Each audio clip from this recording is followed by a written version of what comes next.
100%.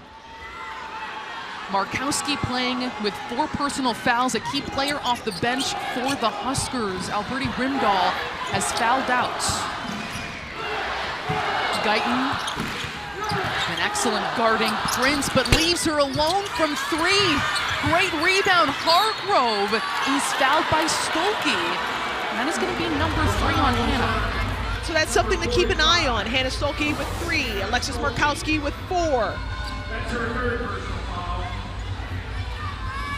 It's a great job by Amaya Hargrove with going up in the air and getting it, and I don't blame Hannah Stolke for pursuing that. At this point, every single possession matters.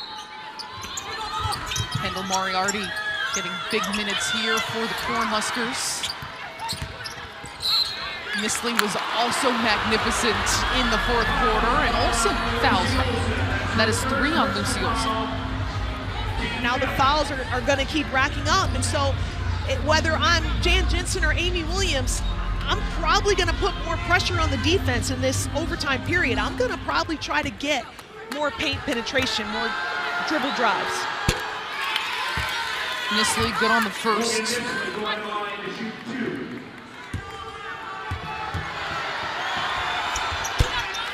Has not missed from the free throw line this season, 15 of 15.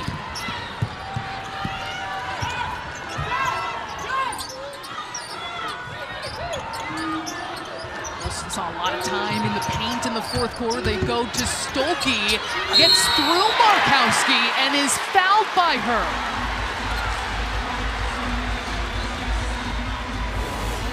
This was a designed play. This was a back screen for Hannah Stolke just so that she could post up. This was a designed play to try to go at Alexis Markowski. That's a great job by Jan Jensen. And she's officially fouled out of this game. And about this program, about this state, and how great a win here today would make her feel. You brought it up. She said, we have not won in this building. 6 straight losses. She has not beaten Iowa here, and especially with how it ended last season in the Big Ten championship game, those feelings are fresh. And as a coach, you love it. You want your players to care. You want your players to be aware. 1 for 2 goes Stolke.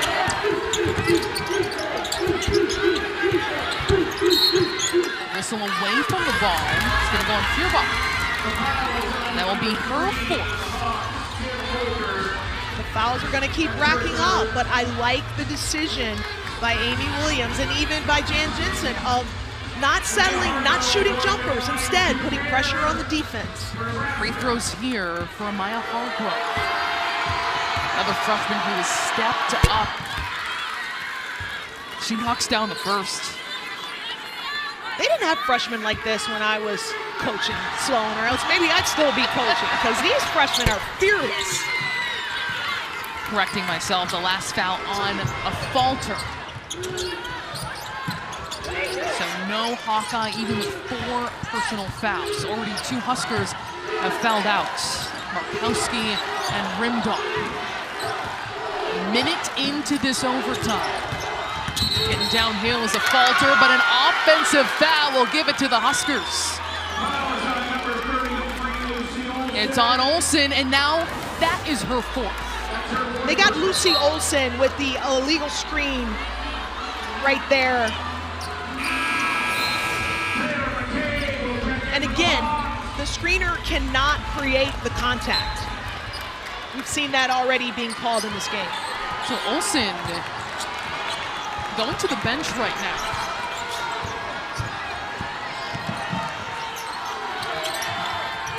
Around the perimeter goes the Huskers. Kendall Moriarty puts on the brakes. Can't knock it down from in the paint. And a foul will go on Petrie, trying to battle for that basketball. That is her 2nd. Nebraska just trying to continue to put pressure on the defense, going to a little dribble drive action. Kendall Moriarty just missed a point-blank layup. 3 free throws here again for Hannah Stolke. 69% this season, but Shimmy, she started Her first 13 games, 72%. Just 57% from the charity stripe the last 4. No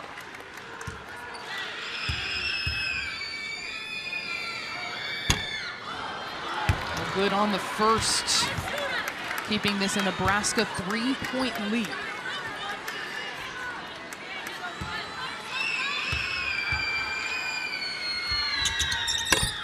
Oh for 2. Usually it's the visiting team that struggles in close games on the free throw line. It's not the case tonight. Iowa under 50%. They're 12 of 25 as Prince patiently gets herself to the rim where she's hit.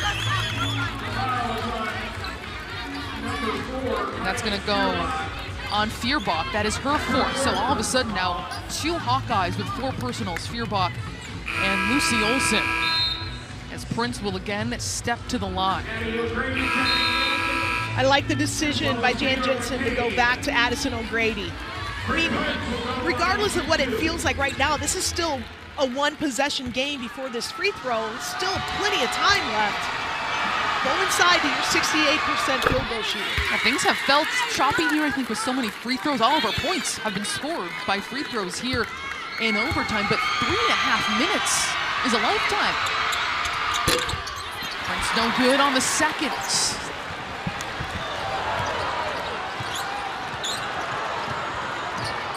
Layla Guyton has been running the show offensively. Her best game of her freshman season. O'Grady calling for it in the post. Stremlo has nowhere to go. 10 seconds to shoot for the Hawkeyes. A falter getting herself to the cup, too strong. And Moriarty is fouled as she was going for that rebound. Taylor Stremlo. I love the energy of the freshman to crash the glass, but a little reckless on that. But Sydney Falter just trying to get it done, just putting a little bit too much on the finish. It was great defense by Hargrove to just stay intact, make sure there's no whistles there, no giving up 3-point plays to someone who's so powerful of a finisher as a Falter. I mean, and that's a freshman. Hargrove, true freshman defending a senior, Sydney Falter. I feel like a broken record song, but these freshmen for both of these teams, just outstanding. Can't emphasize it enough. It has been remarkable to watch as Moriarty goes 1 for 2. Rebound taken by O'Grady. We have 3 minutes remaining in overtime here at Carver Hawkeye Arena. Alexis Markowski fouled out. Alberti Rimdahl fouled out. This half-court offense for Iowa grinding to a halt here in overtime. We'll see what Olsen can do with 7 seconds to shoot. Poked away by Prince, it stays here. Hand in her face that's left way short, then a Falter is stripped, and Nebraska stood its ground to force a shot clock violation as it's originally called. Alexis Markowski is doing a shot clock violation dance over there. But yes, this is a shot clock violation. You can see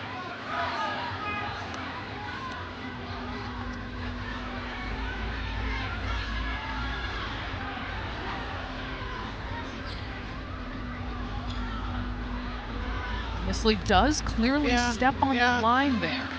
Maybe a Previous tenth play of a is under review second. for timing error.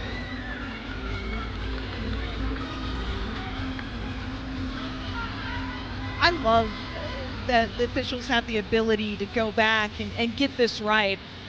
You know, it slows the game down a little bit, but I would rather them take their time and get it right, especially with a game like this on the line. For how these teams have battled, it has been incredible to watch. Looking at the clock here, you just heard it. Looking at a timing issue here.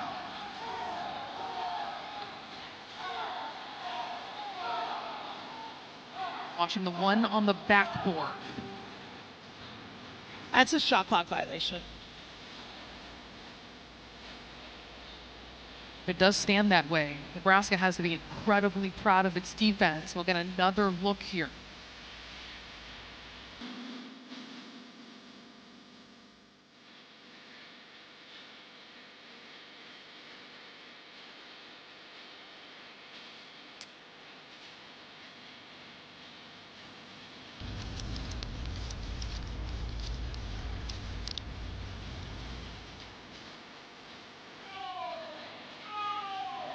There's a shot clock violation on the play. It will be Nebraska's ball on the end line. Shimmy right again with this refereeing crew. I'm right a lot more as an analyst than I ever was as a coach. This crew, Jenna Cross, Melissa Barlow, my Forsberg. Coming to a swift conclusion there. So 2:31 at the clock. It's Nebraska basketball. Iowa, again, bringing the full court pressure. Hargrove just gets it into Moriarty.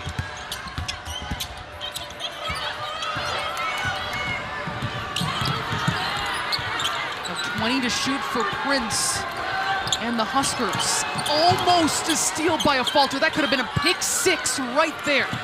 And no better person to do it than Sydney Falter.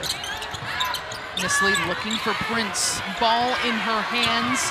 Clutch moments. Nisley leaving it inside to Petrie. 1 second left. She's fouled with 6/10 on the shot clock.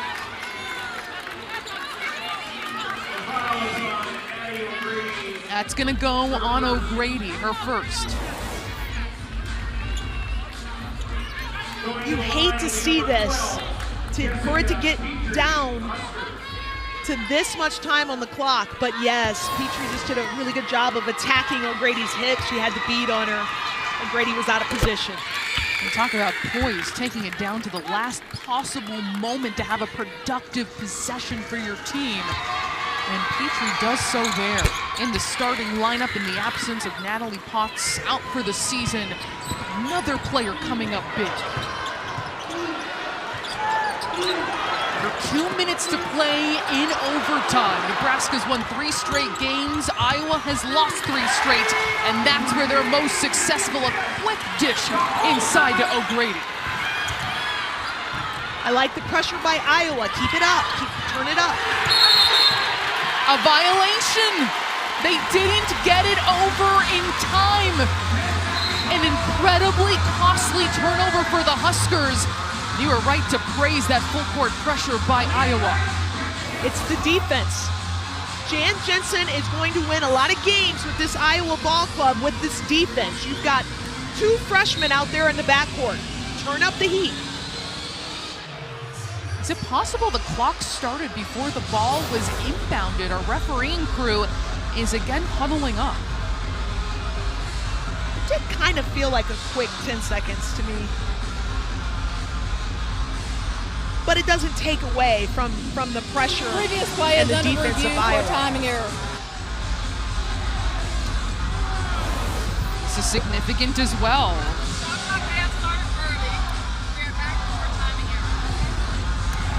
O'Grady's bucket there. I think maybe the shot clock started a little early. As you see, it did. The shot clock started before Amaya Hargrove even started the inbounding process.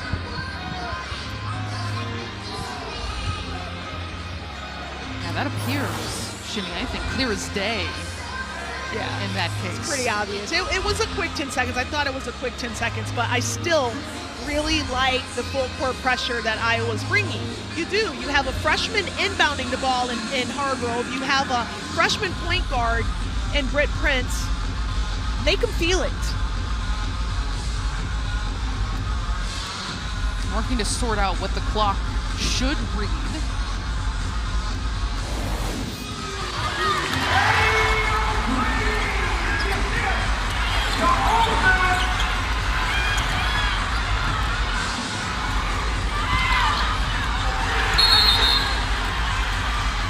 Looks like maybe a full 4 seconds early. That out, and they will. A shot clock timing error They occurred on the lost a previous lot. play. It will be Nebraska's ball on the sideline. The shot clock will be set to 23 seconds, and Nebraska will also get a new 10. So almost 4 seconds, about three seconds, but this Hawkeye team lost a lot from last year. Not just Caitlin Clark, but Gabby Marshall and Kate Martin, Molly Davis. Think about Kate Martin even as an inbounder in moments like this, as a decision maker and a leader, a future coach. Excellent points. It's Logan Nisley getting it in. Approaching 1:30 remaining. And Prince will get into the half court.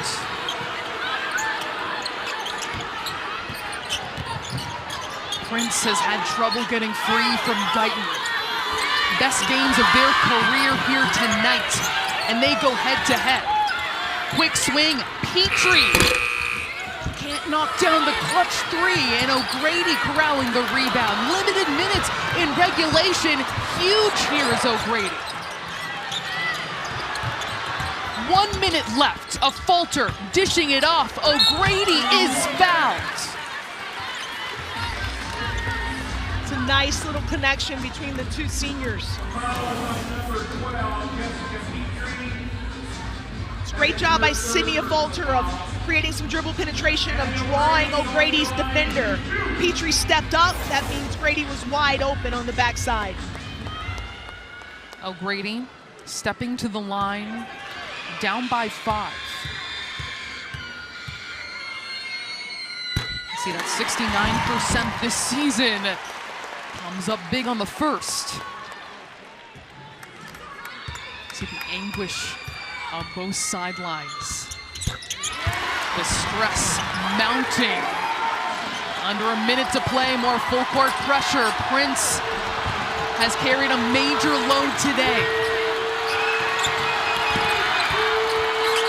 And she's gonna slow things down.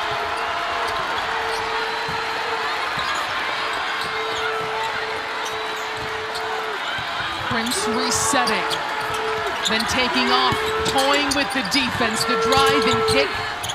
5 seconds to shoot now for Hargrove. Difficult shot, it won't go, but flying in, Hargrove, then Moriarty. It's Iowa basketball. A falter through the chaos, and McCabe lets it fly. And Moriarty will fly in to keep the possession. A foul is called. More intense moments, but still a one-possession game. I loved everything about Iowa's defense except for how long they allowed Nebraska to get into the shot clock. They got deep into the shot clock their last 2 defensive possessions, but for Taylor McCabe, it doesn't get any more ideal for her than that shot right there. That is in her DNA.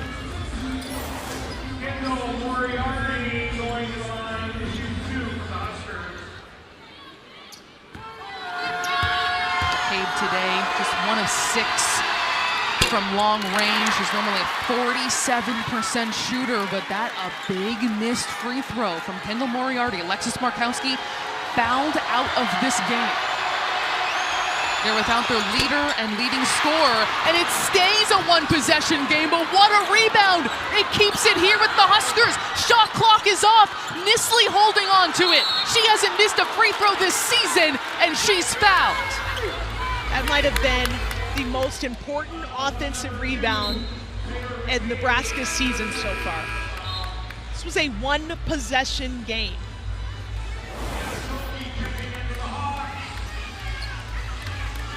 But Petrie just shoved Addison O'Grady right underneath the rim. There was no fancy spin move or swim move or cross action. She was just good old player-to-player, physical. The composure from the Huskers has been remarkable. We're gonna get you out to Evanston as soon as we can. You can, of course, catch this game, Maryland and Northwestern men's basketball, on the Fox Sports app. We'll get you there as soon as we can. 9.9 seconds left here at Carver Hawkeye Arena. A timeout is called. Logan Nisley just stepping up like it's practice to knock it down, making it 87-82 in favor of Nebraska. Well, she came in this game 100% from the line, so there's one person you want shooting a free throw. That's not Brent Prince. It's Logan Nisley. Absolutely monumental moment to step up in this game. To point out, all 10 points in overtime have come at the free throw line. So let this be a reminder, if there's any youth watching out there, free throws matter.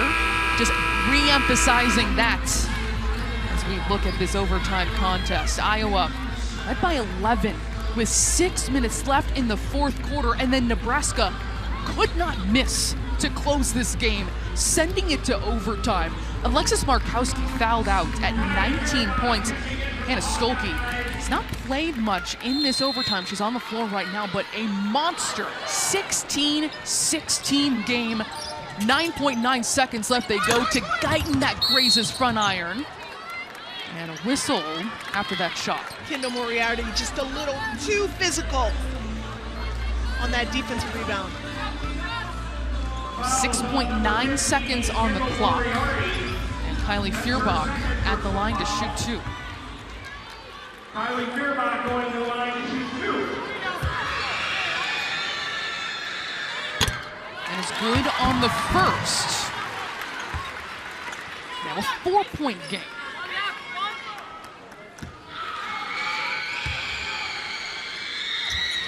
2 for 2 goes Kylie Feuerbach. Got a timeout called by Amy Williams of Nebraska. This is still a one-possession game. 6.9 to go. 87-84. Nebraska with the lead. This has been an all-out battle between these two teams. Answer after answer. Once this one comes to a conclusion, we will get you out to Evanston, Maryland at Northwestern men's basketball, nearing the midway point of the first half. You can catch that right now on whatever other device you have near you on the Fox Sports app. Just hang out here for a great finish. Yeah, And then we'll get you out to Evanston. I'm sorry, fellas, that we are cutting into your game, but this has been a good one. This is everything that we've wanted with this border battle game, especially when you consider the way these two teams went at it last year, Sloan. They're picking up where they left off. We knew what was brewing underneath the surface, especially for the Huskers. They are trying to end a 6-game losing streak to this team here in Iowa City. Prince, they bring the swarm. She coughs it up. It's Iowa ball. A falter. No good there. And Nebraska outlasts Iowa and gets